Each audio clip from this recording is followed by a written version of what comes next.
Steve Young, running for council at Atlantic City. And I'm here with Bob McNevin. He's running for mayor of Atlantic City. And Ron, good afternoon. And Andre Williams, she's running for council at large. And Michael Hussein running for council at large. And you can vote for 3 and 1 person for mayor. And we're going to be talking about some of the things we plan on doing and how we're going to represent you. Because we're not politicians, we're public servants. So this is different. You've probably been listening to a lot of politicians. We're public servants.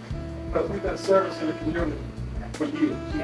So without further ado, I'm going to let Andre Williams say a few words first, which is that the first time, and then we'll be able to move on. Good afternoon, everybody. This way. That's the tough spot getting on the woman of the chicken, because they always throw you out the gate first. Yeah. But I was born and raised here in Atlantic City in this area, actually. I attended that church across the street when it was functional. I'm a mother, grandmother of 7 here in Atlantic City. Some of you may know my children. I know my daughter, my people come here and get her hair done. But one of the reasons why I ran for this ticket is because since I've lived in this area, I've seen the decline in the area. I miss the fact that when I had children who were this age, we would spend our Saturdays. We look forward to Saturdays, going on the avenue, buying the kids new shoes, or just hanging out with your children on Saturdays. And I miss that. And after the casinos came in and changed the dynamics of this area, I watched the continued decline of empty lots, no construction for housing for our people, but I see the construction on the boardwalk and the bay side of the construction for the tourists. Not that it's anything wrong with that, but we as residents of Atlantic City who was born, raised, had children and grandchildren deserve the opportunity to raise our children in a productive and growing environment. I tell my children now, don't let your environment dictate who you are, but you dictate to your environment what you want it to be. And that means for all of us to work together. You can hear what we say, but until we're in office, we won't be able to show you what we're about. We're out here in the streets doing the work now. We have no office, no political offices. As Mr. Young said, we're public servants. We just ask that you trust us.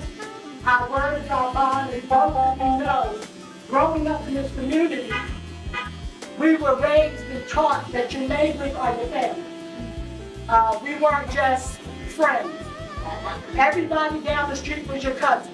Everybody around the corner was your cousin. So that is the dynamic of which I have. I'm just a family-oriented person. I have the community's best interest at heart. I fight for the children. I ran for school board twice. Unfortunately, I did not get those seats. But that did not discourage me from coming back to try for something else that can help the community. So moving forward, you will hear from us more. You'll see us. We have an office right up the street from you. Yes, 300 Atlantic Avenue. So we would hope that you would share with your clients that come in.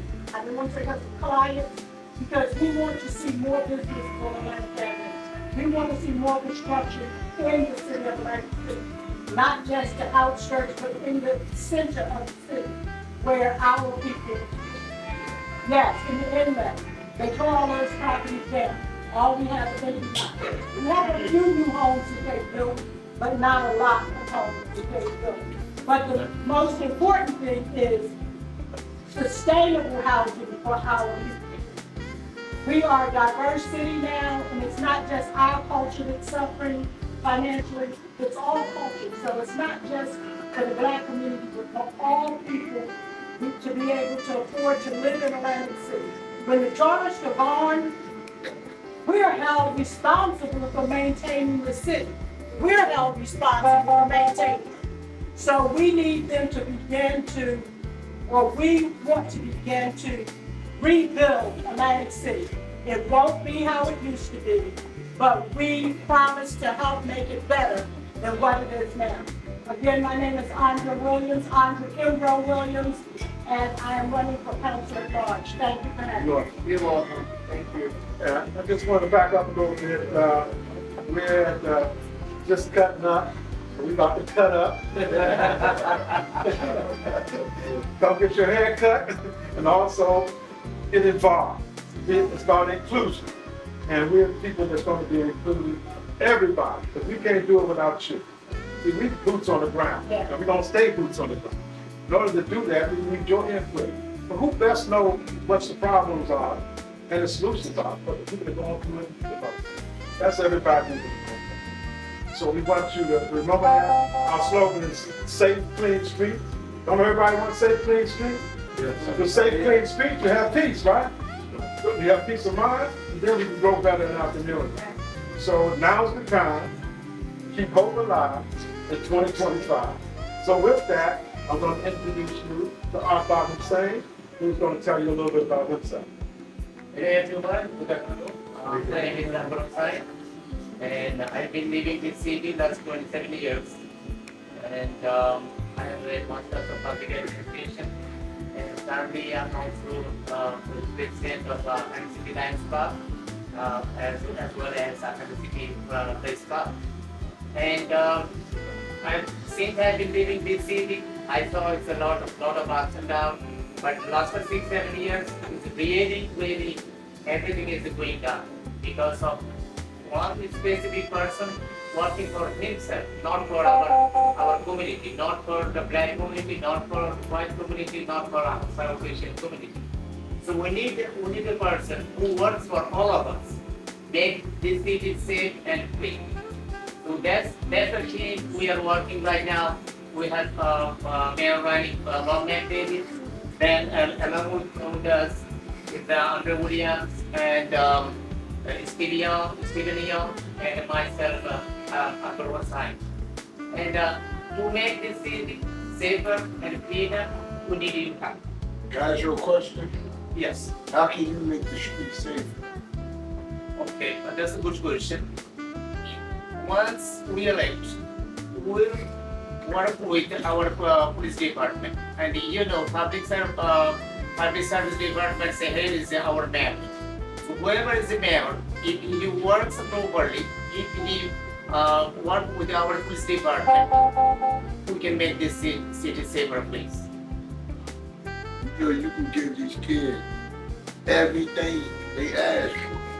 Still want to try. You know that, right? It still is gonna be crime. So we can reduce the crime, because if we implement all our rules and regulations properly, and the mayor is work according to rules and regulations, it will be reduced. Definitely it will be reduced. It will be a better place. If you look at some other city like Camden, it was so high. Because of their new rules and regulations, it's went down. So we'll work on some with our other city, with our county and state, how we can make this city a better place for our kids, for our seniors, for our young people. That's we are gonna work. How long you been here? 27 years. What was you doing before this? I was a student. I came from Bangladesh, and I've been living 27 years here. Now I'm going to introduce myself, Steve Young. Most of you know me as Brother Steve. I have a track record of having seats for volunteering my services in the community. When it comes to crime, we've been going door to door, training people as peacekeepers. CPR, first aid, and the proper way of handling it. But when peace comes, the violence usually vanishes somewhere else. But also, it has to be a network and joining together. But the police department have to come out the cars. They have to come in the street. Just like we do. We're not afraid, and we don't have no weapons. Why the police should be afraid? So it's things like that that we need to come together on. I'm also a former planning board, so I know the planning. I know the master plan. I know the inclusion that most of us in this room is not included in those plans. That's how you become the master plan. Some master planned it for you. So if you don't have your own plan, you become part of the master. So we have solutions. We can deal with that now. I can use my experience. The experience is something nobody can take away, but nobody gave it to you. So we're gonna bring that experience to you. The housing authority, I was commissioned on the housing authority, helped rebuild the houses from 6 bedrooms, kitchens, all the residents, and still fighting for them today. For Standing Home Village. There's not too many men standing up for Standing Home Village residents. So we took a bus load of people, residents, all the way to Washington, D.C. First time they went to Washington somehow, but they met the HUD, they met the Congress, they met the citizens, and they told them their story of how people in Atlantic City feel about the housing situation that exists. And then recently, we had the HUD Secretary of HUD. That's like in Washington, D.C. He came here, and we met with him behind closed doors and told him, every resident told their story. Public housing, senior citizens, scattered sites, Section 8 residents. They were able to tell him their story of how they feel what's not working so they can find out what can work. So it's about uniting together from Washington all the way to here. Right now, we need a fighter. I've been arrested, and ain't nothing wrong with it, over 30-something times. Civil disobedience, not for drugs or weapons, but for standing up for people's rights. They locked me up. So we know the system don't work all the time. That's why when a lady approached me, she said she seen hope in me. I said, oh wow, that hit me from my heart. Hope? Me? She seen faith in me because of things I was standing up for and been standing up for all my life. But I can't do it by myself, everybody. I cannot do it by myself. So we know, and you know, you have administration right now that has some strong issues. When we go out of town, first thing we say, what's going on with your mayor? It's a black eye. And it looks really bad. So Bob McDevitt brings that business mind. Local 54, most of the people that are working for, the people working in the casino industry, he represented them over 27 years. He was networking and bargaining and protesting sometimes, yes, with the casinos, the developers, and anybody that got in the way of the small people. So he has a track record. See, it ain't often we had a businessman to be the mayor of Atlantic City. We had a mayor, you always have mayors, that they were your friend, your cousin, or you owe them something, or your cousin owe them something. This man brings about unity and brings about respect and bring about a different life. So without further ado, Bob McDevitt, thank you.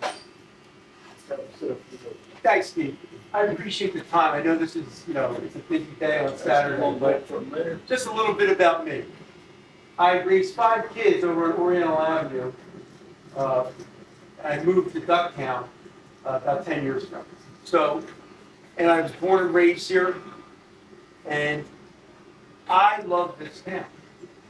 I was the president of Local 54 for 11 terms, almost 30 years.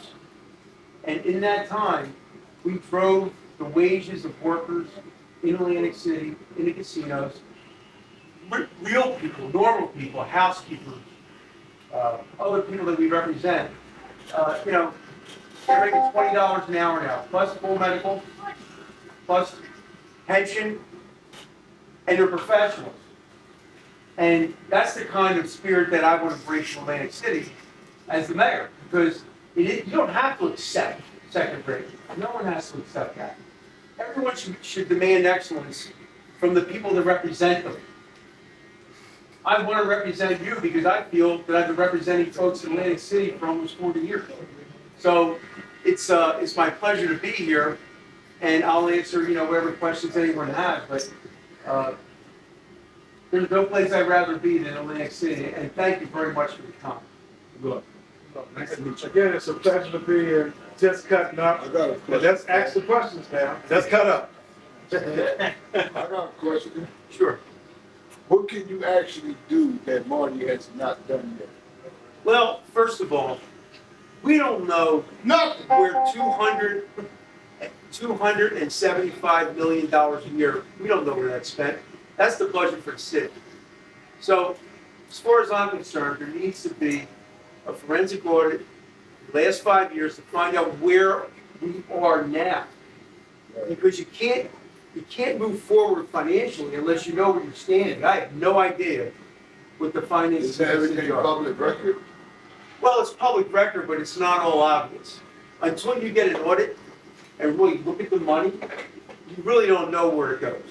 So, I mean, that's job number one for us, because before we start spending the money of the people, we have to know where the money is and where it should be spent. Right. Any other questions? Well, I appreciate the time, guys. This is a great shop. Like I said, I raised 5 kids, 3 blocks from here. I got a And question. just to Go clear- down Where you grab him in? just to- I got a question. and just Yeah, to he's my neighbor right here. I looked up. Yeah, it's crazy, cause you see them. We little sandals from baby. I know, you saying, It's it's football. Oh, this one?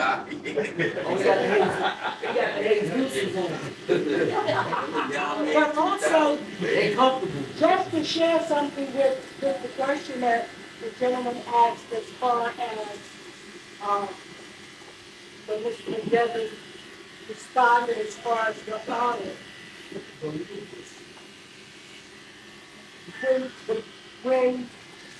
When you have a state that, when you have a city that was taken over by the state that was only supposed to be here for 5 years, we're now going into 10 years of this state takeover.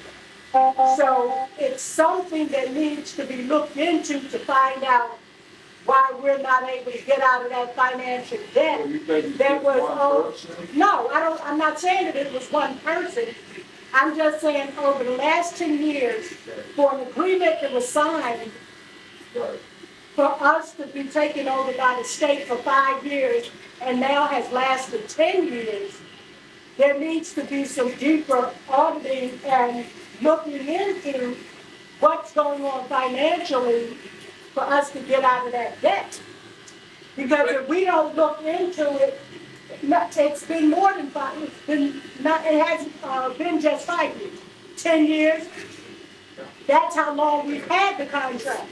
Right. So moving forward, why are we still so deep in debt that the state is still here and there's no signs of the leak? Respectfully, he asked a question like, what will you guys do differently? I mean, y'all spoke on the auditing of the money, but it wasn't really an answer to this question. You know what I mean? You guys said you were gonna look into the front, but what will you do differently that is not being done now to make the city a better place? Well, one of the things that we can do is really take a look into how we can help the homelessness and the substance abuse in Atlantic Avenue and implement programs, workable programs where the community can see actually the work that is being done and can help us with input on what they may believe we need to do to make it better. Because I'm sure each of you brothers, when y'all had barbershop talk, the women that had barbershop talk, have ideas of what can be done. Stop you from coming to Atlantic City. I'm specifically on the community, that's what I work for the city right now. I am a community aide. My job is to go out every day and to address the homeless problems of Atlantic City. And we can appreciate that. But there are things different that can be done that I believe, because I'm a resident of this city and Philly all my life. And I've seen the ups, I've seen the decline. But I know that there are other things that can be done differently, where we can get our city back on the feet. You know, They give them bus tickets to come in. yeah. Yeah, Get- drop them off right at the Get a gate vice and from leave 'em. Ventnor Margate and all that. Yeah. You ain't being homeless down there. So like an No, invisible building a wall. war game. But it's about supply and demand. Yeah. If you got the demand here for all the drugs and all the crime. There's and drugs everything, they'll have a everywhere. way. It's not just But here, I'm it's saying, they're drugs gonna come here. So when they Because come it's easier to here, get. we have to talk to them and be where they at, like the brother's saying. Be where they at and ask them. Because some of them from Atlantic City. Well, I'm out Some there of every them day, homeless. so believe it or not, the major issue of homelessness is not drugs, it's mental Mental illness. illness, yeah. Mental illness is the number one reason for homelessness right now, so more so, the mental illness issue has to be addressed. They have to have real resources, real help, you understand what I'm saying? So, I mean, drugs are a problem in Atlantic City, don't get me wrong, but mental illness is the number one It's reason. number one reason, yeah, and I agree with you. I think you should I hire think the that's true people. nationally, you know, but I think you should hire the people that came from that. They hiring people that's never been homeless, never had mental illness problems. Hire the people that's already been through a lot of stuff, so they can relate and then try to help them. There's a lot of them. I know it's on your I'm tools. talking about veterans. But basically, most of that, everything he's saying is true because you get a better outcome when you deal with people who have had Right. experiences. Because a lot of people speak from books, a lot of people speak from paperwork. And you can't tell me how to feel or how to deal with my life if you haven't lost a child to addiction, or if you haven't been out there or got raped, molested, whatever the situation is. Everybody has unaddressed trauma that people are not looking at. They're looking at the here and now instead of why they're like that or why they become that way. What has happened in the household? You know, and a lot of people is relative to that. We get a better understanding and maybe open up more to have a converse conversation that makes a lot of sense. Because you can't tell me how to feel. I'm not addressing you. I'm just saying a person can't tell me how to feel or how to feel about a certain issue if you haven't dealt with it. Now, what was your outcome? How did you get through it? What you do to get on the other side? Help me so we can help each other. And that's what I'm saying. And Like that's what why, the and questions that's we why have. this team want to include you. The programs they used to have back in the day, Jet and all that. Yeah, I remember Jeff. I graduated from there. Trade schools. Yeah, trade school and stuff like that. That's the stuff we need. The kids need something to do. The What do children they need got something to do. for these kids right now? But right now, you have, no, Hold on. What can you bring to Atlantic City to help these kids stay off the street? well, if you don't mind, I want to bring it back to about 3-4 minutes ago, when it was discussed about the city being under the government, the state for the last 10 years. When I became president of Local 54, My dad was a general basic. was it? Yes. Three months. We named him. Sure. Construction, well, go before the hotel. I always there. Casinos. Anyway, the union had been under a federal monitorship for 5 years when I was elected president of the local back in 1996, right? And I ran directly, one of the most important things they said, we do not need to be under a federal monitorship. We were under a federal monitorship, not a state monitorship. And I believed at the time, and I proved it, there was coercion between the union and the federal government because they didn't want them to leave. Lawyers got money, we spent over $2 million at Local 54 to pay for a federal monitor. So one of my campaign promises was to the members was, the first thing I will do is get rid of this monitor. 4 months later, after I was sworn in, the federal monitor was removed. Because part of this in Atlantic City is, there's a cooperation going on with the city government and the state. They're in cahoots together. And that's what's going on in Local 54. And I have no problem saying flat out that there is no reason that we should be 10 years down the road with this kind of takeover. Nothing good has happened, nothing positive has happened. There's no momentum going on to say, oh, don't slow it down, let them keep running the city. The city's gotten worse and worse and worse. And so, you know, you can bring in all kinds of people to make things better. But at the end of the day, it's up to all of us. So We have to want that. what type of petition or what type of conversations do you have with the state in order to keep them? Well, My as name is mayor of the Dooney city, Mellum. I'm the owner of Just Cutting Up Barbershop and Salon. And today is very inspiring and very informative.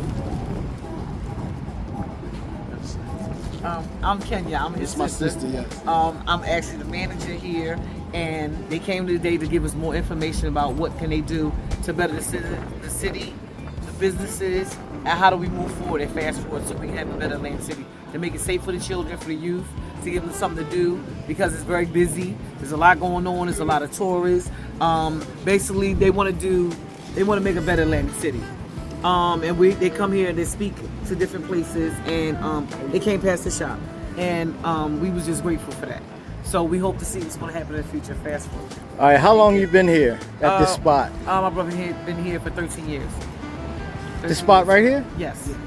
Wow, Yes, 13 years. that's a long time. So how do you know Steve?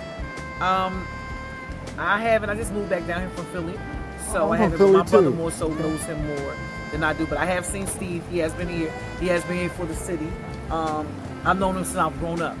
All right, Since I was a little something. can the city help you guys in any way, or are they? The city takes more than one voice. It takes more than one person. We have to do it as a whole. Well And one person said. do it as a whole. Well as said. a whole. You know what I'm saying? It's like having 800 people in one room. Only one person speaks. Nothing moves. If the second person moves, the third and the fourth, then we got something. Then we got something going on. Well Until then, said. yes. Well absolutely. said. Thank you. You welcome. What's up, sis?